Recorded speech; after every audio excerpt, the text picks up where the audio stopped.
going on, everybody? Welcome back to another episode of Hang Time with Raechel. Today we are hanging out with an awesome guest. It's Bryan Boorstein.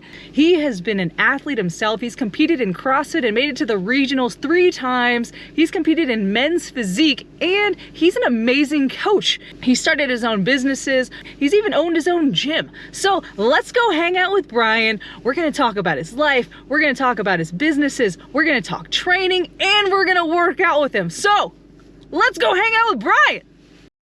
Woo! It's Bryan. Yo, what's up? But we're downstairs in the basement at his gym. Bryan.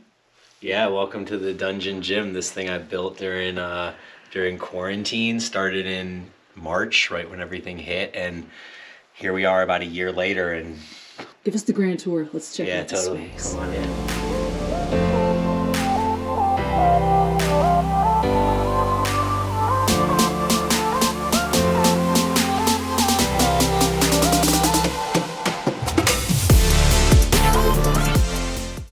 We are here in the dungeon with Bryan. We're about to hit an upper body session. Bryan, tell us what we're gonna do today. We'll be doing some one-arm pull downs over here.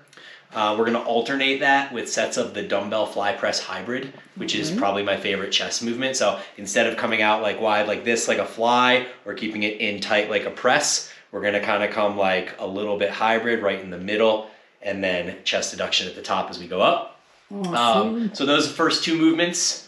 Then we're going to use the low cable pulley down here, and we're gonna lie on the ground on our back, and we're gonna do upright rows, get the rear delt and lateral delt that way. And then after those 3 main exercises for the day, we have a circuit to finish with probably 2 or 3 rounds of some bis, some tris, and some rear delts.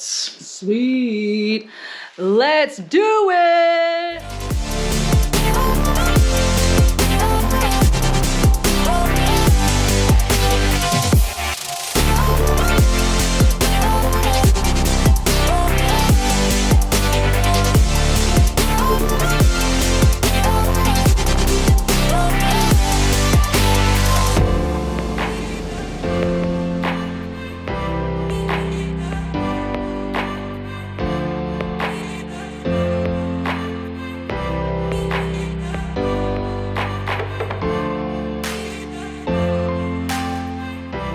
Getting swole up in here with Bryan. Yeah. All right, Bryan. So you have started your own business, Evolve Training Systems, Paragon Training Methods. So tell me a little bit about like your history, because I know you've owned a gym prior to that. Yeah. Tell me about your history of like what you did work-wise with the gym, and then how you kind of transitioned into starting your own coaching and programming business. So when we started the gym in 2010, I had already done 13 years of more bodybuilding style training. Started with like kind of a 5x5 strength approach. Okay. Back in high school. Not exactly, but 2 to 3 full body workouts a week, focus on compound movements, stuff like that. And then throughout college, split and went into more of like a bro split type thing, 1 muscle group a day, just hammer it to death and move on with life. So by the time we got to starting the gym in 2010, I already had this bias that strength work and hypertrophy work was important. Yeah. And the whole origination of how this whole CrossFit thing began was that my business partner, who was also my college roommate, Anders, he was sending me all these workouts because he lived in DC still and I lived in San Diego, and he was sending me these workouts being like, try Fran, try Cindy, try all these things, and I would do them in my Globo gym with like metal plates, and I would send him back my results, and he'd be like, oh, that's pretty good, or that's trash, or whatever. So I was doing these workouts, but they were always like an afterthought. I would always do like my hypertrophy work, then I would do these CrossFit workouts. So we were drunk one night in Vegas in March of 2010. Yeah. And literally at 4 a.m. he like turns to me in a drunken stupor, and he's like, dude, we should totally start a CrossFit gym. And I'm like, yeah, totally, And then like we didn't think about it for 2 weeks, and we're back in San Diego.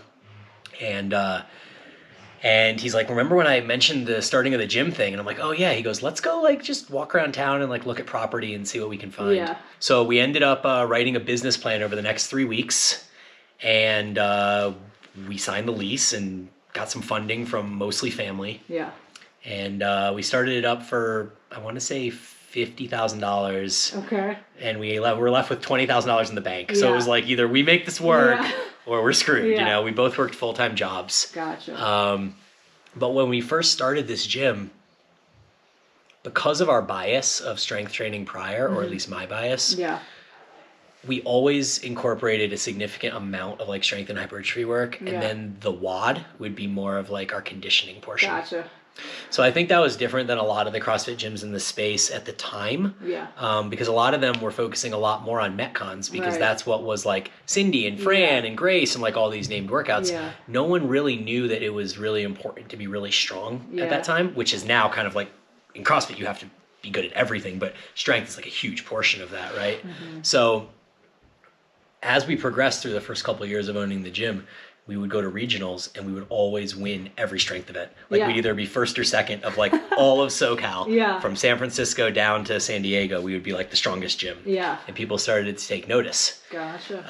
And that's kind of how I began remote coaching in late 2011, 2012, is people had seen us at regionals. I had a couple athletes that were somewhat prominent on Instagram at the time. And they began kind of posting about how great the training was, about how much stronger they're getting, about how much their performance is improving. And before I knew it, I had 30 one-on-one clients. This was like mid-2012. And I was like drowning in one-on-one clients.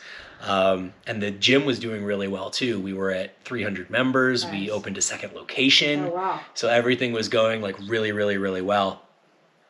And then around 2014, 2015, we were growing so much that we decided that we needed a better space, like a more professional space, because both of our spaces of our two locations were kind of like that grungy CrossFit feel. Yeah.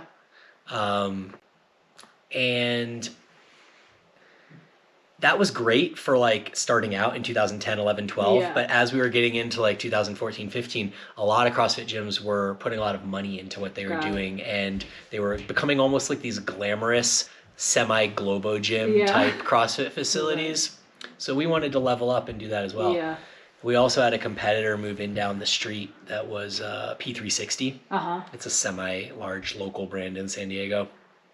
They have a few locations, and it's kind of basically like CrossFit, but they don't call it CrossFit. Yeah. And we were losing members to them. And so we opened this like really big, awesome location. It was 6,000 square feet. Wow. It had an upstairs. It had like 30-foot ceilings where we could hang ropes from, and like really high rings, and be like the most CrossFit possible all the time, right? Like this was our opportunity to have the Mecca. Yeah. And that was great for a little while, and then eventually we continued bleeding members to these kind of offshoot CrossFit gyms that were opening up. And so we had this massive facility with this balloon rent payment, and we were both kind of just losing interest in CrossFit in general. Like there was just a lot going on where the CrossFit name had these kind of preconceived notions with it, where people would come in the door and they'd be like, well, isn't CrossFit this or isn't CrossFit that? And we're like, CrossFit is really whatever you want it to be. It's however, you know, the gym owners want to program it in their version of CrossFit. But it's really hard to get that message across to people. And they also were a little disillusioned with the notion of coming in and having us tell them that, you know, we want you to be able to do this, this, and this before you can do this, this, and this. Yeah. Because they see it on the CrossFit Games and they're like, well, I want muscle-ups and kipping pull-ups and toes to bar and snatches and all these things. And we're like, whoa, crawl before you walk. Let's do this, you know? So we both got a little disillusioned with CrossFit, and we weren't sure what direction to take it. Yeah. And ultimately, Anders and I ended up going different directions. And that's why we kind of had to sell the gym in 2016 or 17, because he was going more of a route of like mobility and rehab. He was seeing all the injuries that were occurring in CrossFit, and he was like, I want to help these people. Yeah. And I went the route of like, well, I am really into hypertrophy and strength training because that's really what my background was. And CrossFit was just like this 6-year hiatus and like what was ultimately my pursuit. Yeah. So starting Evolved was just kind of like the natural next step. So in 2017, I started Evolve Training Systems, and we had one program initially, which was the original daily program. And it's essentially like a hybrid of bodybuilding physique style training with a little bit of Olympic lifting and a little bit of like metabolic conditioning or HIIT style conditioning work, so that people that were making that transition from CrossFit into more of a physique approach could still feel like they were doing the things that they loved and that they weren't completely going to lose the skills that they had put so much time and energy into gaining throughout their CrossFit years. Gotcha. So Evolved initially was like super successful. And I was really surprised because my goal upon starting was like, man, if I could just get like 100 members, like if I had 100 members, that would be like the best, you know? And before I knew it, I had 200. And right at the beginning of the time that I was starting Evolved, I began doing one-on-one coaching with Lori, Christine King. And she was essentially my avatar, what I was going for with Evolved. She was a burnout CrossFitter who had injuries and surgeries, and she just needed a more sustainable approach to training. So I was training her with what was kind of the Evolved method at the time, and she loved it. She was like infatuated with it. And she came to me after maybe 5 or 6 months of us training together, and she was like, hey, we need to present this to the world. We need to get it out there. And in my mind, I'm like, well, I have Evolved. Like, I am getting it out there, you know? But ultimately, like, her Instagram following was growing, and she had influence within a kind of sect of the market that I didn't, which was specifically women with hormone imbalance issues. And a lot of those hormone imbalance issues resulted from the time that they were in CrossFit. So it was really just the perfect storm of me creating this program and her having this following, and then us combining these together to create Paragon training methods. And just like in Evolved, the first program in Paragon was very similar to the original Evolve program, where it was like this hybrid of like CrossFit, Olympic lifting, and bodybuilding. And in both programs, both Evolved and Paragon, we have moved more and more towards like a more pure physique type approach. And in doing so, we've done less Olympic lifting and less metabolic conditioning and spending more of that kind of recovery currency on building muscle and doing sustainable gym practices where, you know, focuses on execution and purposeful, diligent movement patterns versus just trying to lift from A to B in whatever manner was required to do so. In addition to all of that, he also started a new podcast, right? Eat, Train, Prosper, correct? Yep. So tell us a little bit about the podcast. I know you're doing it with Aaron. What's Aaron's last name? Aaron Straker, coolest last name in the game. Tell us about the podcast. Aaron and I, Aaron was a member at CrossFit PB for 5 or 6 years during our heyday when things were good. And we became friends, and we talked about how we both wanted a platform where we could talk a little more in depth about some of these things. So as you guys have probably gathered through some of the talking I've done today, I tend to be somewhat long-winded, and I have an attention to detail. I enjoy programming, which is a very scientific process. So the podcast has really been a cool outlet for Aaron and I to be able to talk about these more intricate and nuanced details of training and nutrition. He actually specializes more on the side of nutrition, and I specialize more on the side of training. So it's been a really cool back and forth for us. Eventually we want to get a bunch of guests on so that I can interview some of these like PhD guys that I'm learning from online. And I think that would be a really cool opportunity. But right now we have 9 or 10 episodes, and we've gone super deep on like movement execution. Episode 3 is like an hour and a half on, you know, the best way to perform movements for us. How do we get the most out of them?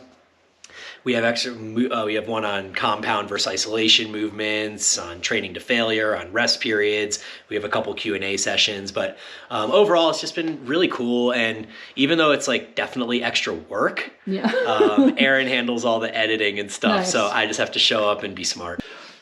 Boom! There you have it, guys. We just hung out with Bryan Boorstein today. And if you want to follow him on social media, check out what he's lifting, check out his physique, check out his business. You can follow him on Instagram at Bryan Boorstein or Evolve Training Systems. You'll find me either way. Awesome. And then check out his website if you want to follow any of his training programs. You can find it for Evolved and Paragon. EvolvedTrainingSystems.com and ParagonTrainingMethods.com. Boom! So there you have it. We lifted. We talked about life. We talked about training. Check out his podcast. There you have it. Another episode of Hang Time. I'll see you next time.